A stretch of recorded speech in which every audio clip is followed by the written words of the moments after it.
Good day, ladies and gentlemen, and welcome back to another Warframe guide. Today, we're going to be learning how to play Atlas. Atlas is an immensely powerful frame with absolutely amazing damage and team utility that often goes unappreciated in the grand scheme of all the Warframes. I'm going to show you why Atlas should be a frame you add to any of your Warframe repertoires, because honestly, he's one of the funnest frames in the game and has some depth to him that you would otherwise probably never have noticed unless you actually give him a bit of a try. Much like some of the other frames like Ashe and Loki, for example, that often just have a bit of a superficial level to them until you actually get in and try them. To begin with, Atlas is a very easy frame to get into, but often one that takes a bit of a finer understanding to extract all the finer points out of. And I feel like this is also one of the main reasons why people often overlook him when starting up a group and maybe overlooking him for their selection, as they'll often start playing him and use his first ability over and over again, realizing, wow, he punches a lot. And then they'll completely ignore his other abilities and not quite understand how or why they work because of that. And after they're done with punching a bunch of things, they'll get bored and they'll be like, well, there's nothing else to this character, and they'll go and play another frame with a bit more of a transparent playstyle. But that's exactly what we're going to do in this video. We're going to show you exactly what there is to this frame. Atlas, from an external viewing, boasts immense amount of power in the form of scalable damage from his fists. This is also variable depending on the type of weapon you equip and the way you mod your actual weapons, which we'll cover a bit more later. And even if you don't fancy using Atlas for all his other gimmicks with his gazes and his summonable rumblers, his fists are an amazing avenue for just having some fun, punching the crap out of things, and dealing a lot of damage. Because of how you dash from enemy to enemy, blowing things away in front of you, Atlas tends to fit in quite nicely with linear missions where you dash from enemy to enemy, blowing them away. And the great thing about this is he gains immunity whilst he's dashing as well.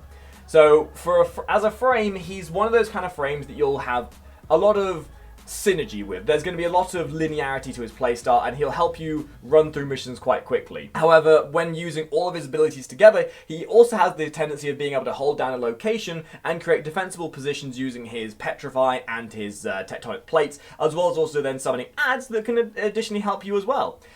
Also boasting possibly some of the highest armor default values there are in the game, and then scalability of health therein as well. Not only do you have survivability, you've got DPS, you've got defensive postures as well. It's like, why would you not want to play this frame at this point? The difference between an okay Atlas player and someone who's truly mastered him is someone who can make a good balanced build that benefits not only from the fists but his other abilities as well, which is why umbral builds tend to work quite nicely with him, but for the sake of a beginner's guide, we're not really going to look too much at that. Balancing a decent amount of power strength with range and duration and divvying those stats around to your preference will change the way Atlas can approach different scenarios. For example, with more duration and range, you can make good use of Atlas's petrify and wall summoning, allowing you to hold down location and ability to then bottleneck enemies towards you and then decide how you engage the enemy.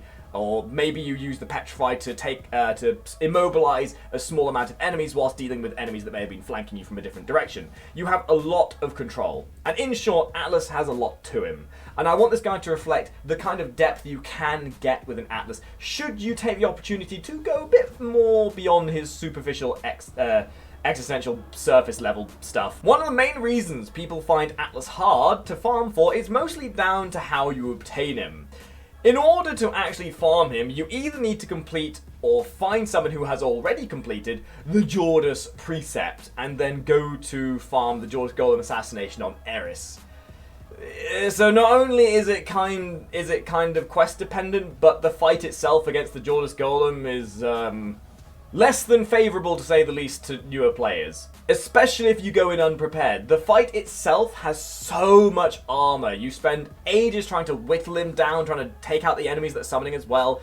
So my recommendation, if you are planning on farming this, make sure you go prepared with a decent Archwing that's modded somewhat decently, and especially try to take Corrosive Projection. A singular Corrosive Projection will take away a lot of time this fight would otherwise soak up.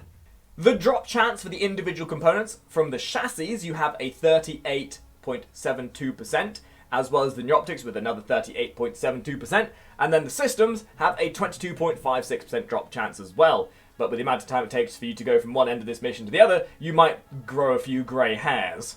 Atlas weighs in at level 30 with 300 health, 300 shields, 450 armor, which is one of the higher armor ratios of any frame in the game when they're at level 30, and an energy of 150 with a sprint speed of 0.9.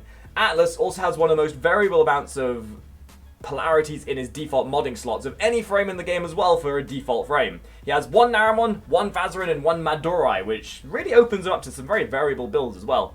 He also has a Madurai aura slot as well, so keep that in mind.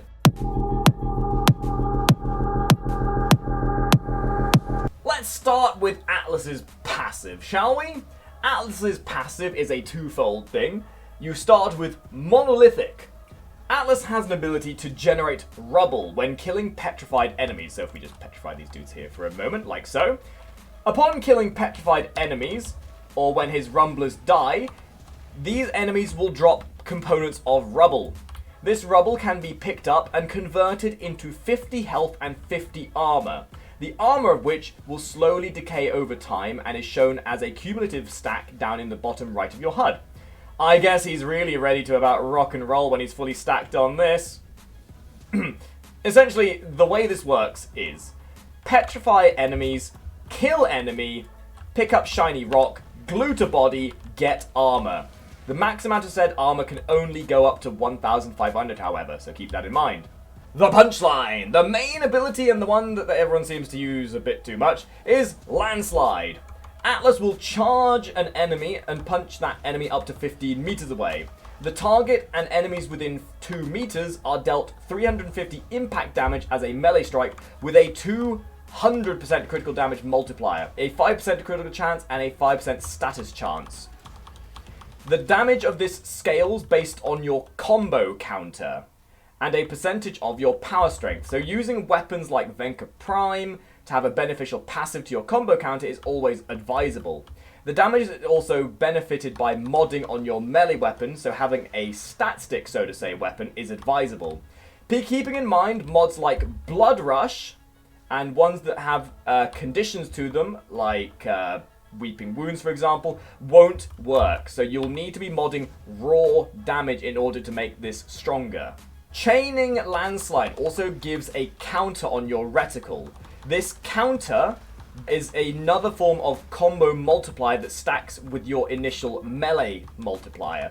So not only do you have your normal multiplier, but you have this one as well, which also superficially increases your damage above that as well, starting at 200% and going up to 400% at max stack. The impact radius is affected by ability range, however the dash distance is not. The duration of the combo meter is also based on duration, so making sure that you have built for range and duration is probably the only thing that's going to benefit this. Otherwise, power strength is where the multiplier comes in, so this is basically based purely on power strength. The augment for this is called Path of Statues. This will leave a trail for 12 seconds that petrifies enemies for 6 seconds. This is useful additional CC that can help stack up your rock armor more efficiently, as it technically classes as the same petrify as your actual rock armor. So use this in conjunction with the other abilities, and if you are planning on using Gaze, which is an augment we'll talk about later, this could be something you could work in with conjunction with that, or just have a bit of passive extra CC as well, which is also nice. Tectonics is Atlas's too. Atlas makes a wall, and a mighty fine wall it is at that, with a base health of 3,750 and additional health equal to 500% of Atlas's modded armor. Upon activation, the bulwark is invulnerable for 4 seconds. Incoming damage is absorbed during the invulnerability period and is converted and added to the bulwark's health. So much like Nezza's shield he generates, with this you'll naturally make it quite strong due to Atlas's passive armor, but having additional armor through your mods or your rumble armor can make these even stronger too. Use these to ward off areas or use them in choke points to siphon enemies through narrow avenues more easily. Reactivating the ability whilst it's already up will cause the wall to compact into a boulder and roll towards the current direction of aim, dealing 600 impact damage per second to enemies that are dragged along its path. After rolling 15 meters or hitting an environmental object, the boulder will explode and inflict 500 puncture damage to enemies within a radius of 5 meters.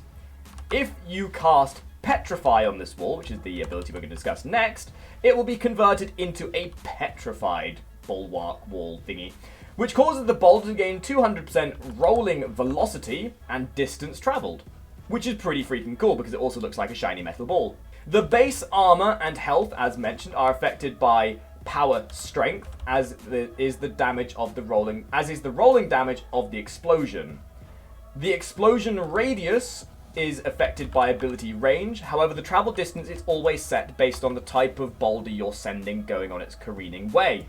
The augment for this is called Tectonic Fracture. So rather than being able to create just one wall with this, you can now create 3. These will have 100% of the original's health, and unfortunately can no longer be rolled, but this does act as an additional source of defense on defense missions or missions where you know you're not going to be moving that far, or where you're defending one specific location. This is very, very useful to give you extra cover and to allow the choke points and also areas to be warded off much more efficiently. Bearing in mind this does affect the enemy's AI in a rather funny manner, and sometimes they will just randomly run against these until they either disappear or until the end of time. I could actually really advise using this in the index because it causes the AI in the index to not be able to score at all. Petrify is Atlas's 3. This is one of the abilities that is most often overlooked and is actually incredibly useful. Atlas's Petrify is a gaze which is done in a cone in front of him in a 14 meter long radius with a 60-degree field of view. All enemies caught in this are then petrified and turned to stone. Petrified enemies will then take 50% additional damage from all sources and are completely disabled from attacking for 20 seconds. As mentioned, you can use this Petrify on your walls to convert them into the additional petrified walls, which is where they turn to metal. The stone duration, or the petrified duration, is affected by ability duration, and the cone length is affected by ability range, while the field of view is not. So it is just a natural cone in front of you that cannot be affected. However, this is an immensely good crowd control that I cannot understate how good it actually is, especially with some duration on your builds. The augment for this ability is called Gaze, and is very likely one of his most useful abilities, or augment, sorry. This will cause petrified enemies to have a 25% chance of dropping additional loot. This is benefited, however, by power strength. So more power strength equals more loot. Modding your power strength as you would do normally will naturally give you this additional loot, which is quite nice. It is very hard to reach 100% guaranteed power strength, and I don't believe there's actually any physical way you can do that currently. But let it be known that having a power strength build specifically for farming with this is extremely useful. Have you ever needed friends? Have you ever wanted to rock and roll with other people? Well, Atlas's 4 has got you covered, boo-boo. Atlas's 4 is called Rumblers. Rumblers summons 2 earthly elementals and petrifies all enemies within a 6-meter radius for 10 seconds. Once summoned, the Rumblers will go about their merry duty, beating the crap out of everything around them. They will last then for 45 seconds unless they are killed or manually detonated, which you can do by pressing your 4, which will then deal a radial explosion to all enemies around them. Each Rumbler possesses 1,200 health, 500 armor, and a speed multiplier of 1. Rumblers inflict 2,000 impact damage and stagger the target backwards with each melee attack. They occasionally throw stones at enemies at a radius with a damage of 500 impact damage, and that in turn will ragdoll, causing a minor crowd control. So if we just summon some more enemies for these dudes to have a bit of a go at. These Rumblers are immensely fun, and I love using them for the sheer giggles of watching 2 giant bouldery dudes beating the crap out of some poor little innocent Grineer targets. And the longevity of them is quite nice as well. The great thing about these as well is that if you use your 3 on them, their health will regenerate back to maximum. The physical size of each Rumbler, along with their health and armor, are all sources of damage affected by ability strength.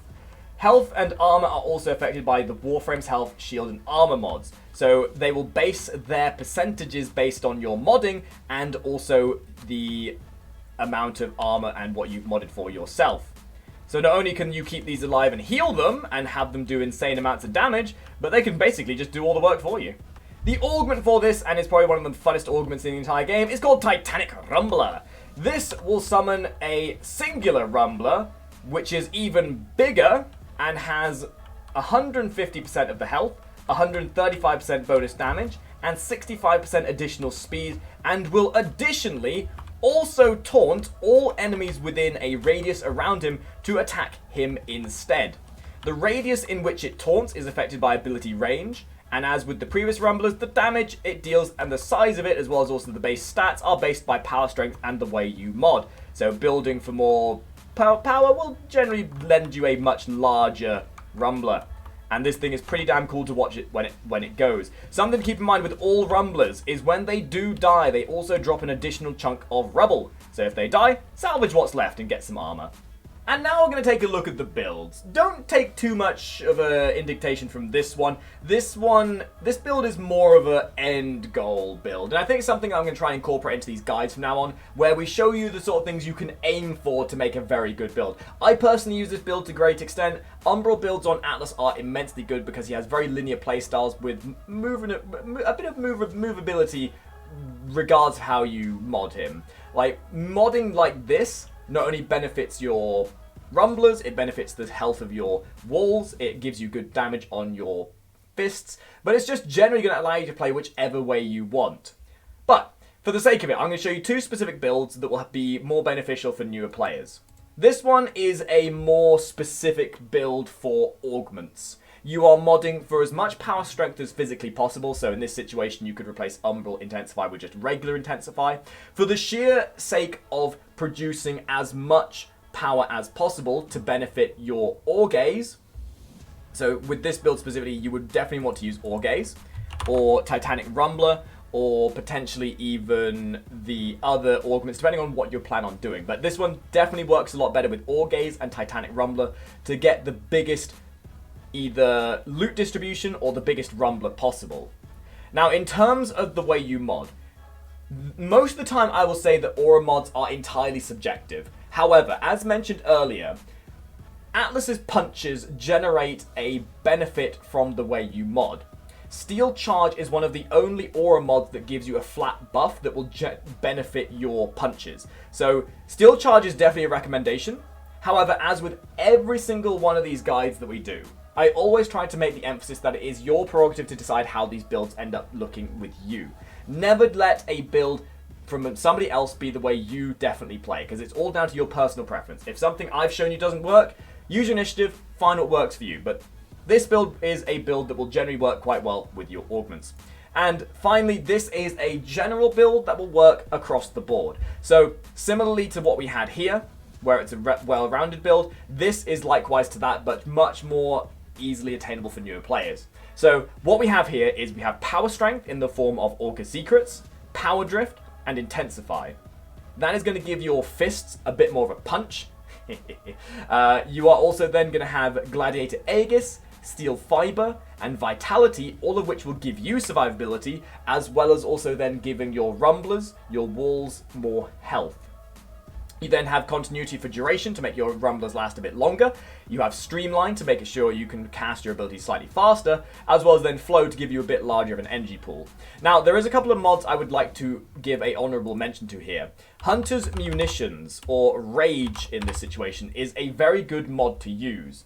Rage allows you to regenerate energy on damage to you. Because you're naturally going to be in melee range a lot with most traditional builds, having Rage or Hunter's Munition to recycle energy is very advisable, because Atlas is not that great with efficiency, and he is going to be casting his abilities very, very quickly. So Rage, Hunter Adrenaline, if you can get either of them, it's going to make your ability of continuously punching that much easier. Otherwise, play with Atlas the way you want. As mentioned, he's a very versatile frame. Although he doesn't seem like it on the surface, he has a lot of depth and a lot of maneuverability with how you mod him. And hopefully this guide has helped you in some way or another. As always with these guides, we're trying to always improve them. If you fancy joining us and being part of these videos, should we ever need any assistance, then by all means, check the description down below. Come and join us on Twitch, as we love to get you guys involved and help dictate how these guides end up going as well. And also you can point out all the rotten mistakes I end up making and make fun of me for it. But if you have enjoyed the video, leave a like, share it to your friends, maybe pop a subscribe. And hopefully I will see all of you top hatters in the next video. Ta-ra!